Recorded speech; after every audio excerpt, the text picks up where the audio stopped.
अस्सलामुअलैकुम वरहमतुल्लाहि वबरकातुहू। रफ़ीक चाचा पेंट करते वक़्त बार बार हमारी फ्रिज की तरफ देखते। इनका पसीने में शराबूर चेहरा और इनकी बूढ़ी आंखें मुड़ मुड़ कर फ्रिज को देखती।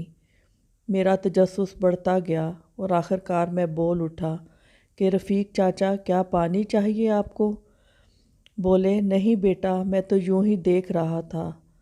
वैसे कमाल की चीज़ है ना ये भी। और फिर थोड़ी खामोशी के बाद मुझसे बोले, एक मुनासिब सा फ्रिज कितने पैसों का आ जाता है? मैंने पूछा, आपके पास कितने पैसे हैं? तो बोले, मुझको एक दिन काम करने के 600 रुपये मिलते हैं और मैं रोज़ 100 रुपये बेटी के जहेज़ के लिए रखता हूँ।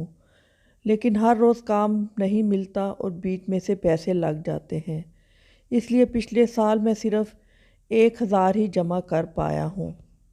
लेकिन बेटी के ससुराल वालों ने फ्रिज की फरमाइश कर दी है। मतलब जहेज ने छीन ली इनकी तमाम शौखियाँ। देखो, उदास बैठी है हवा की बेटी। दोस्तों, अगर हम गौर करें तो हमारे इर्द गिर्द न जाने कितने रफ़ीक चाचा हैं। अल्लाह पाक सब की बेटियों के नसीब अच्छे करें। वीडियो अच्छी लगे तो लाइक कीजिएगा और बहुत सी अच्छी अच्छी वीडियो देखने के लिए चैनल को सब्सक्राइब कीजिएगा। बहुत शुक्रिया। अल्लाह हाफिज़।